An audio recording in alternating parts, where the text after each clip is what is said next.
Jadi Nabi Muhammad mengatakan, aku adalah bapak jiwa dan Adam adalah bapak jasad. Yang artinya kita semua memiliki bapak jiwa dan bapak jasad. Bapak jasad biasanya berperan di dunia dan berjasa besar untuk kita di dunia. Dan bapak jiwa adalah bapak yang berperan bagi kita untuk urusan akhirat kita, yang menyelamatkan kita di akhirat dan mengurusi kita di akhirat.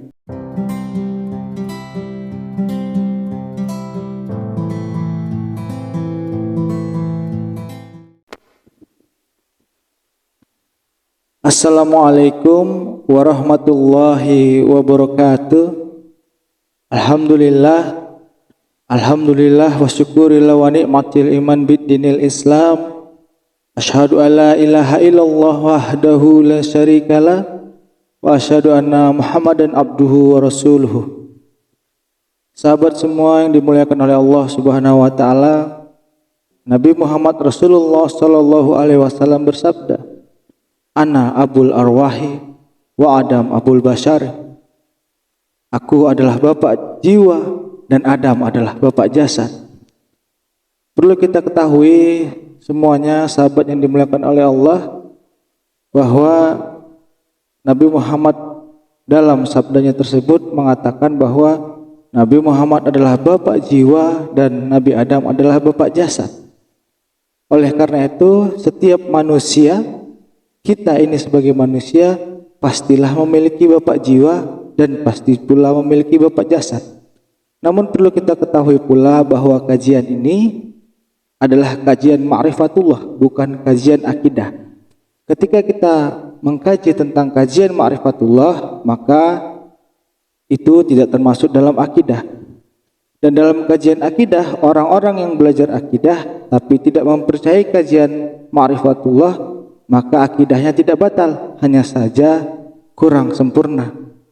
Oleh karena itu, mari kita sempurnakan keislaman kita dengan belajar bermakrifatullah, mengenal Allah.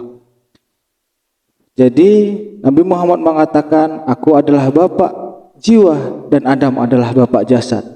Yang artinya kita semua memiliki bapak jiwa dan bapak jasad. Bapak jasad biasanya berperan di dunia dan berjasa besar untuk kita di dunia, dan bapak jiwa adalah bapak yang berperan bagi kita untuk urusan akhirat kita, yang menyelamatkan kita di akhirat dan mengurusi kita di akhirat.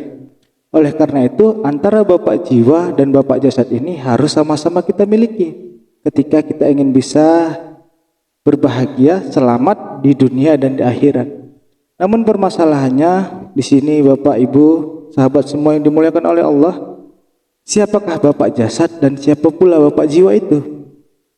Bapak jasad tentu adalah ayah kita, orang tua kita, itulah bapak jasad. Yang mereka membimbing kita, mengurus kita sedari kita kecil, sedari kita lahir. Urusan dunia kita diurus oleh bapak jasad kita, ayah kita, orang tua kita. Mari kita bayangkan ketika kita lahir di dunia ini, namun kita tidak memiliki bapak jasad. Kita tidak memiliki ayah, kita tidak memiliki orang tua. Tentunya hidup kita di dunia ini pasti akan terlunta-lunta. Hidup kita di dunia ini pasti akan terbengkalai. Tidak ada yang mengurus kita.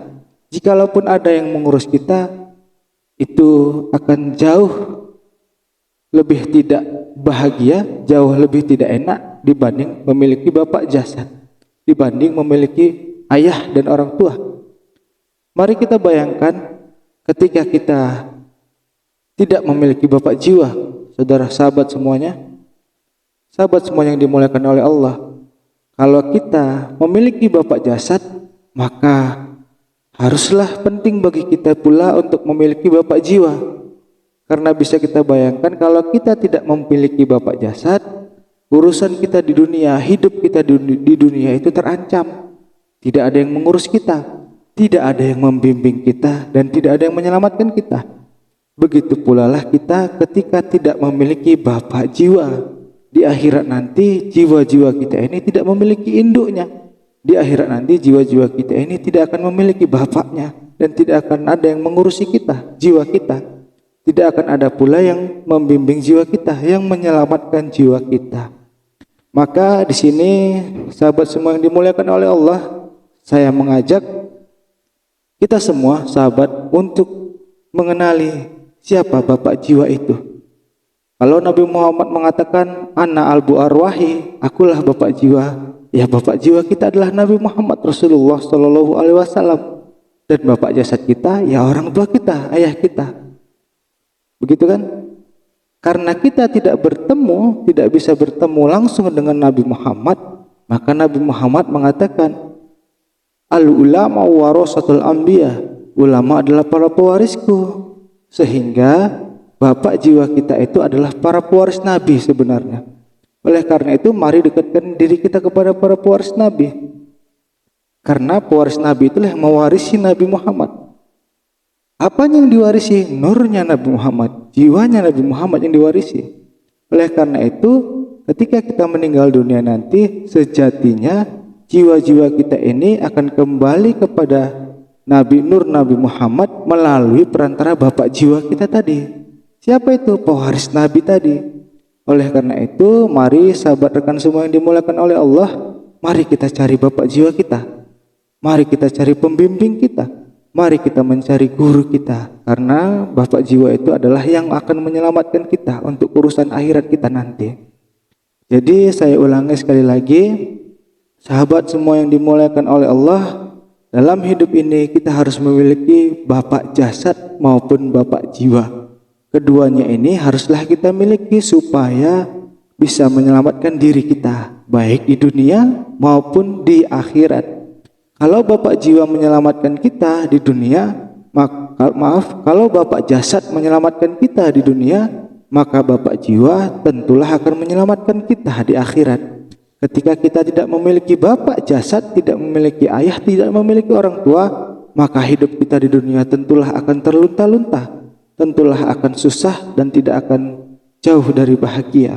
Kita akan susah di dunia. Namun begitu pula kalau kita tidak memiliki bapak jiwa, maka jiwa kita nanti ketika sudah meninggal dunia juga akan terlunta-lunta, tidak ada yang menyelamatkan. Karena untuk bisa kembali kepada Allah haruslah berwasilah melalui Nabi Muhammad Rasulullah Shallallahu Alaihi Wasallam. Jiwa-jiwa kita tadi, ruh kita juga tadi haruslah melalui Nabi Muhammad Rasulullah untuk bisa kembali kepada Allah. Ketika di zaman sekarang ini kita tidak bisa bertemu dengan Nabi Muhammad, karena kita hidupnya di zaman pewaris Nabi, bukan di zaman Nabi, maka kita juga harus berwasilah kepada pewaris Nabi, karena mereka lah bapak jiwa kita sebenarnya. Nanti ketika kita meninggal dunia, kita akan kembali kepada Allah, jiwa-jiwa kita akan berkumpul kepada pewaris Nabi, dan kita akan menghantarkan kita melalui pewaris Nabi tadi kepada Rasulullah. Barulah kita bisa kembali kepada Allah Subhanahu wa taala. Sekali lagi saya ingin menyampaikan kepada sahabat semua yang dimuliakan oleh Allah bahwa ini adalah kajian ma'rifatullah, bukanlah kajian akidah. Ketika kita belajar akidah, maka jelas yang kita pelajari adalah rukun iman yang 6, itu adalah akidah kita. Itu akan dipelajari. Itu yang dipelajari di akidah. Namun dalam ma'rifatullah bukan hanya yang 6 itu, namun mengenal Allah ma'rifatullah kajiannya. Oleh karena itu bagi para ahli akidah tidak mempercayai perkara Nur Muhammad, maka tidaklah rusak akidahnya. Namun mohon maaf tidak sempurna. Tapi tidak rusak ya akidahnya, hanya tidak sempurna. Oleh karena itu ketika ingin menyempurnakan, mari kita bersama-sama belajar berma'rifatullah. Saya ulangi kembali, Bapak Ibu, saudaraku, rekan-rekan, sahabat semua yang dimuliakan oleh Allah. Mari kita mengenali siapa bapak jiwa kita. Bapak jasad dan bapak jiwa. Kalau bapak jasad kita mungkin sudah mempunyai, yaitu ayah dan orang tua kita. Dan bapak jiwa itu adalah orang yang akan menyelamatkan kita di akhirat nanti. Bapak jasad menyelamatkan kita di dunia, dan bapak jiwa juga akan menyelamatkan kita di dunia. Mohon maaf atas penjelasan saya yang masih memiliki banyak kekurangan. Mungkin waktunya terlalu singkat dan tidak bisa memaparkan, menggambarkan secara keseluruhan ilmu ini. Namun setidaknya kita bisa mengetahui, setidaknya kita bisa memahami apa? Bahwa kita bisa memahami bahwa ilmu ini ada. Dan ketika kita bisa memahami bahwa ilmu ini ada, maka marilah sama-sama kita belajar untuk lebih menggali lagi ilmu ini, ilmu ma'rifatullah. Marilah sama-sama kita mengenali Bapak jiwa kita, karena ialah yang akan menyelamatkan kita di akhirat nanti. Mohon maaf atas perkataan saya yang tidak dimengerti, dan mohon maaf pula atas perkataan saya yang apabila menyakiti dan menyenggol hati sahabat yang dimuliakan oleh Allah semuanya. Itulah batas dari diri saya, itulah batas ilmu Allah yang diamanahkan kepada saya. Maka jika ada hal-hal yang benar, itu murni datangnya dari Allah. Dan mungkin hanya sampai di sini apa yang bisa saya sampaikan. Mungkin di lain waktu dan di lain pertemuan bisa kita bahas masalah ini atau ilmu ini kembali. Saya akhiri dengan doa, usikum wa nafsi wa iyaya bitaqwallah. Assalamualaikum warahmatullahi wabarakatuh.